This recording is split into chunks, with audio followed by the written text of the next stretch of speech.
Hello students, তোমালোকৰ কাৰণে এটা ভাল খবৰ। এইচএসএলসি ৰেজাল্ট আহি গ'ল। 10 তাৰিখতেই আমাৰ ৰেজাল্ট হ'ব।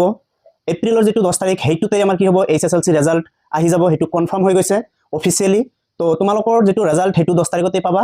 হেই এক্সামৰ রেজাল্টটো কেনেকৈ দিয়া হ'ব, কিমান টাইমত দিয়া হ'ব, কেনেকৈ চেক কৰিবা, ক'ত যাই চেক কৰিবা, কিমান সময়ত দিয়া হ'ব, এই গোটেই কেইটা কথাই আমি তোমালোকৰ লগত আজি আলোচনা কৰিম। তো দেখা, আমি ফাৰ্ষ্টত তোমালোকৰ ইয়াত যেটো ৰিলিজ ডেট হয় সেই ৰিলিজ ডেটটোৰ বিষয়ে কৈ আছো। তো তোমালোকৰ যেটো ৰিলিজ হ'ব হেইটো তোমালোকৰ হ'ব 10th এপ্ৰিল 2026, এইটো কনফাৰ্ম হৈ গ'ল। তাৰ পিছত দেখা তোমালোকৰ 2 নম্বৰ যেটো আছে রেজাল্ট টাইম, এইটো তোমালোকে কিছুমানে সুধি থাকা বা কৈ থাকা যে রেজাল্ট যেতিয়া দিয়া হ'ব সেই রেজাল্ট দিয়াৰ টাইমটো কেতিয়া হয়, দিনৰ আগবেলা হ'ব না দিনৰ পিছবেলা হ'ব না মিড ডে হ'ব। তো দেখা তোমালোকৰ যেটো রেজাল্ট দিয়া হ'ব হেইটো দিয়া হ'ব 10 AM 10 AM দিয়া হ'ব, ঠিক আছে। 10 AM দিয়া হ'ব, অৰ্থাৎ পুৱা 10 বজাত দিয়া হ'ব। আৰু এইটো তোমালোকৰ কি কনফাৰ্ম বুলি ক'ব পাৰা, ঠিক আছে। এতিয়া 10 বজাৰ 1-2 মিনিট বা 5-10 মিনিট ইদিক সিদিক হ'ব পাৰে, হেইটো মেটাৰ নকৰে, কিন্তু তোমালোকৰ 10 বজাতেই দিয়া হ'ব বুলি ধৰি ল'ব পাৰা। এতিয়া 10:30 বাজিব পাৰে, ডাঙৰ কথা নহয়। যদি তোমালোকৰ ওয়েবসাইটটোৰ কিবা অসুবিধা হয় তেতিয়া 5-10 মিনিট ডিলে হ'ব পাৰে, কিন্তু আশা ৰাখিব পাৰা যে 10 AM তে তোমালোকে পাই যাবা ৰেজাল্টটো। তাৰ পিছত দেখা তোমালোকৰ যেটো অফিচিয়েল ওয়েবসাইট হয় এই অফিচিয়েল ওয়েবসাইট কেইটা, এই তিনিটা তোমালোকৰ অফিচিয়েল ওয়েবসাইট হয়। ইয়াত যাই ক্লিক কৰাৰ লগে লগে তোমালোকৰ ৰেজাল্টটো চেক কৰিব পাৰিবা।